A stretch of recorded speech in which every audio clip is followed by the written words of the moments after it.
Good morning students, आप सभी का स्वागत है आपके अपने YouTube channel maths for academy में। आज हम आपके लिए लेकर हैं यहाँ पर एक इम्पोर्टेंट टॉपिक। यहाँ पर आप देख सकते हैं, आपकी स्क्रीन पर आपको दिखाई दे रहा है यहाँ पर एनुअल एग्जामिनेशन 2024-25 पास प्रमोशन पॉलिसी, यानी कि आप पास कैसे होंगे। इस बार सभी छात्र होंगे पास।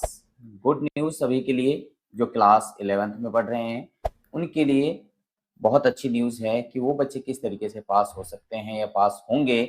वो हम इस वीडियो में बताने वाले हैं कि क्या किस तरीके से जो रिजल्ट है वो तैयार किया जाता है, तो वो हम आपको यहाँ पर बताने वाले हैं।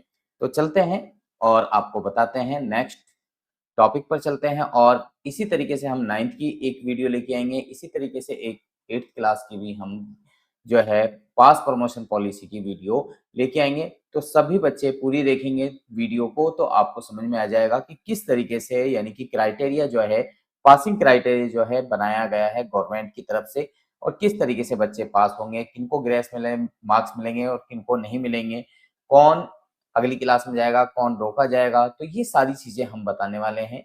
तो सभी बच्चे इस वीडियो को ध्यान से अच्छे से देखेंगे और उम्मीद है कि आपको समझ में आ जाएगा। अगर आपको समझ में आए तो वीडियो को लाइक करें और अपने दोस्तों तक भी इस वीडियो को शेयर करें, ताकि उनकी भी इस वीडियो के माध्यम से मदद हो सके रिजल्ट को समझने में। अब बहुत से बच्चे जो कहेंगे कि जी हमारे इतने मार्क्स आ रहे हैं, तो वो सारी चीजें हम यहाँ पर वन टू वन आपको समझाने वाले हैं। चलते हैं, पहला पेज ये लेते हैं, passing criteria for class 11th class के लिए पासिंग क्राइटेरिया क्या है। तो ये पासिंग क्राइटेरिया बहुत महत्वपूर्ण बात है। सबसे पहले यहाँ पर it is mandatory to pass all 5 main subject, जो पहले 5 मेन सब्जेक्ट हैं उनमें पास होना कंपलसरी है। It is mandatory to score minimum 25% marks in annual examination. जो एनुअल एग्जाम अभी आपके हुए थे, 80 का पेपर हुआ है तो उसमें से मिनिमम 20 नंबर आपके आने चाहिए। अगर 70 का हुआ है तो उसमें से मिनिमम 18 मार्क्स आपके आने चाहिए। अगर 60 नंबर का हुआ है तो उसमें मिनिमम 15 मार्क्स आपके आने चाहिए। और अगर 50 नंबर का हुआ है पेपर तो उसमें से यानी कि 13 मार्क्स आपके एनुअल एग्जाम में आने ही चाहिए। और दूसरी कंडीशन क्या है, एक तो ये हो गई, फिर उसके बाद में कंबाइंड यानी कि 33 marks in theory is a must, यानी कि मिड टर्म और एनुअल को मिलाकर भी आपके जो मार्क्स हैं वो 33 होने चाहिए। ठीक है। चौथी कंडीशन क्या है, a student must score 27 out of 80। अगर 27 नंबर लाता है 80 में से, या फिर 70 में से 23 नंबर लेके आता है, या 60 में से 20 नंबर लेके आता है थ्योरी के अंदर, ठीक है, यानी कि मिड टर्म प्लस में एनुअल एग्जाम, तो ये पासिंग क्राइटेरिया है। ओवरऑल यानी कि 33% मार्क्स इन मैंडेटरी, यानी कि 100 में से टोटल 33 नंबर आपके होने चाहिए। A student must pass in theory and practical separately, यानी कि थ्योरी में अलग पास होना पड़ेगा और प्रैक्टिकल में अलग पास होना होगा। ज्यादातर मोस्टली प्रैक्टिकल में बच्चे पास होते हैं, थ्योरी में ही ज्यादातर बच्चे जो है फेल होते हैं। मैं आपको बता देता हूँ, यानी कि जो प्रैक्टिकल है वो हर क्लास में अलग अलग है। अगर किसी में 20 की प्रैक्टिकल है तो मिनिमम यानी कि 7 नंबर आपको यानी कि लाना जरूरी है। तो मोस्टली इन प्रैक्टिकल यानी कि इंटरनल असेसमेंट में सारे बच्चे पास होते हैं। तो हम बात करते हैं आगे कि अब किन बच्चों को ग्रेस मार्क्स दिया जाएगा, और इसको हम आगे यानी कि एग्जाम्पल लेके भी आपको समझाएंगे। यहाँ पर मैक्सिमम ऑफ 10 मार्क्स, यानी कि ग्रेस मार्क्स जो है मैक्सिमम 10 मार्क्स आपको दिए जा सकते हैं एनुअल एग्जाम में टू रीच 33 मार्क्स, यानी कि 33 नंबर पहुंचने के लिए। Maximum 5 marks grace is allowed in one subject, यानी कि जो एक सब्जेक्ट है केवल उसमें 5 नंबर की यानी कि ग्रेस दी जा सकती है, यानी कि 6 नंबर की ग्रेस उसमें नहीं दी जा सकती। केवल मिनिमम मैक्सिमम 5 मार्क्स, यानी कि 1 2 3 या 4 या 5 मार्क्स, मैक्सिमम 5 मार्क्स की वन सब्जेक्ट में आपको ग्रेस दी जा सकती है। In order to get grace marks, a student must score 20 out of 80 marks, 18 out of 70 marks, or 15 out of 60 marks, or 13 out of 50 marks in the annual examination।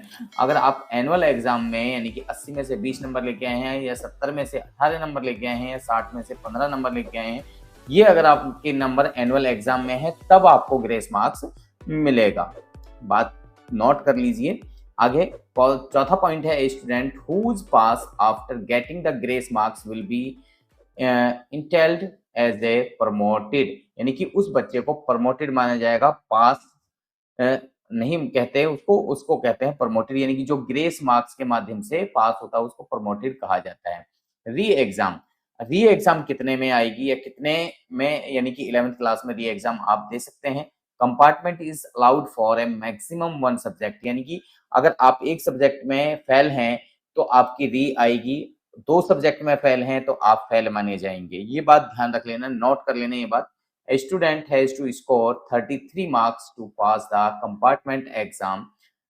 27 marks जो है 80 में से चाहिए, 23 मार्क्स 70 में से चाहिए और 20 मार्क्स जो है 60 में से चाहिए री एग्जाम में। देखिए यहाँ पे ऊपर जो आपने क्राइटेरिया देखा वो अलग है, लेकिन यहाँ री एग्जाम अगर आप देंगे तो उसमें यानी कि 80 का पेपर होगा तो 80 में से आपको मिनिमम 27 नंबर लेके आने होंगे, यानी कि एनुअल में 20 नंबर आपको नहीं चाहिए, अब आपको 27 चाहिए अगर आप फेल हो जाते हैं एक सब्जेक्ट में। तो जो एग्जाम होगा, जिसकी मैंने डेट शीट ऑलरेडी डाली हुई है, वो डेट शीट आप देख लेना, और अगर आपने नहीं देखी तो वो वीडियो जरूर देख लें कि आपका एग्जाम कब होगा। अगर री आती है तो देख लेना, अदरवाइज कोई जरूरत नहीं है। आगे यहाँ पर इफ ए स्टूडेंट फेल, अगर कोई स्टूडेंट फेल हो जाता है री एग्जाम में, he will stay in 11th class in next session, यानी कि 2025-26 में भी वो बच्चा 11th क्लास में रहेगा अगर वो री एग्जाम में भी वो बच्चा फेल हो जाता है तो इस बात का ध्यान रखें कि भाई आपको पढ़ाई करनी है और री एग्जाम में पास होना है, जैसे भी आप करें वे उस तरीके से आपको पास होना है। अब हम एग्जाम्पल लेके आपको बता देते हैं कि किस तरीके से आपका रिजल्ट तैयार हो रहा है। How will the result be prepared class 8, 9th और 11th, यानी कि 8वीं 9वीं 11वीं का रिजल्ट कैसे तैयार हो रहा है क्लासेस के लिए, यानी कि मैंने यहाँ पे क्लासेस भी डाल दी हैं, मिड टर्म, एनुअल, इन और यहाँ पे इंटरनल और रिजल्ट टोटल। यहाँ पर इंटरनल यानी कि प्रैक्टिकल जो नंबर है, यानी कि देखिए 60 का जो पेपर हुआ है वो 20 में कन्वर्ट हो रहा है, जो 60 का है वो एनुअल में 50 में, देखो मिड टर्म में तो जो 60 का हुआ था वो 20 में कन्वर्ट हुआ है, और जो 60 का था, जो 80 का था वो 30 में कन्वर्ट हुआ मिड टर्म में, और जो 70 का था वो भी 30 में कन्वर्ट हुआ है। और ये जो है 9th और 11th के लिए है ये, यानी कि 6 to 8th क्लास के लिए है। अब जो है एनुअल एग्जाम की बात करें तो 60 वाला पेपर अब 50 में कन्वर्ट हुआ है, और 80 वाला जो है अभी भी यानी कि 50 में कन्वर्ट हुआ है, और 70 वाला भी अब 50 में कन्वर्ट होगा। और प्रैक्टिकल की बात करें तो यानी कि छठी 7वीं 8वीं में यानी कि प्रैक्टिकल जो है 30 नंबर की है, 9th और 11th में जो है 20 नंबर की है, कुछ सब्जेक्ट में हो सकता है कि 30 नंबर की प्रैक्टिकल हो 11th क्लास में। तो ये इस तरीके से यानी कि आपका रिजल्ट जो है तैयार होता है। अब कुछ एग्जांपल्स हमने आपके लिए लिए हैं कि किस तरीके से कौन बच्चा पास होगा, कौन फेल होगा। एक-एक बच्चे के लिए हमने यहाँ पर एक-एक यानी कि सब्जेक्ट का हमने यहाँ पे लेके बताया है। मिड टर्म का जैसे यहाँ पे कन्वर्टेड, ये मिड टर्म के जो कन्वर्ट हुए हैं, ये एनुअल कन्वर्टेड, एनुअल के जो मार्क्स कन्वर्ट हुए हैं, इंटरनल, टोटल और रिमार्क्स, यानी कि वो बच्चा क्या है। यहाँ पे अगर हम बात करें कि ये बच्चा ए है कोई, इसने 80 में से 12 नंबर लिए तो कन्वर्ट हो गए वो 5 रह गए। इसके बाद में उसने अब जो एनुअल एग्जाम हुआ उसमें 9 मार्क्स आए और यहाँ पर कन्वर्ट होकर वो 6 हो गए, और इंटरनल में यहाँ पर 15 हैं।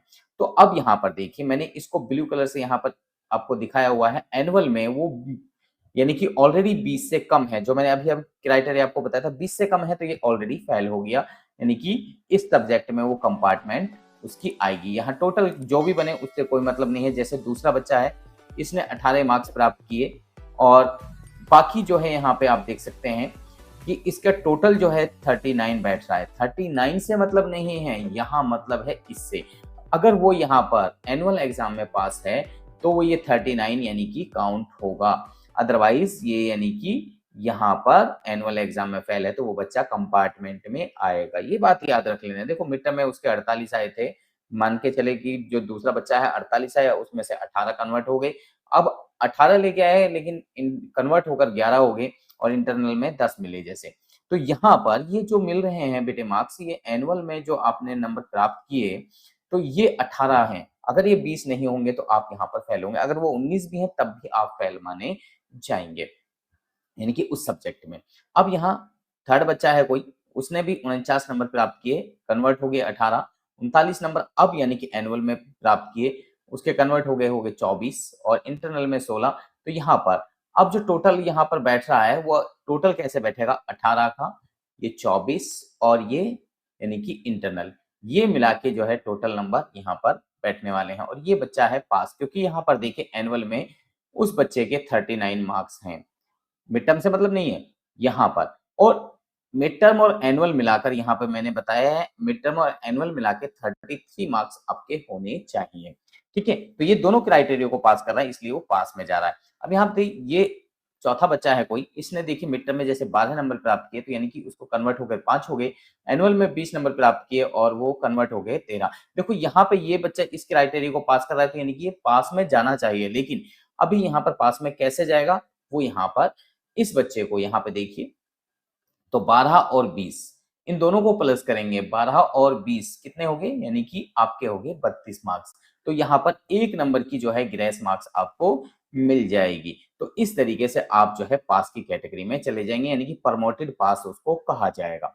तो मुझे उम्मीद है कि आप सभी बच्चों को ये जो इन्फॉर्मेशन मैंने अभी आपको बताई है, ये आपको समझ में आ गई होगी। तो अगर आपको ये वीडियो पसंद आई तो वीडियो को लाइक करें, शेयर करें और कमेंट करें। और अगर आपको ऐसी ही वीडियो देखनी है, इस टाइप की वीडियोस मैं आपके लिए बनाता रहता हूँ, तो ठीक है। तो मिलते हैं सभी बच्चों से नेक्स्ट वीडियो में, तब तक के लिए गुड बाय, जय हिंद, शब्बा खैर।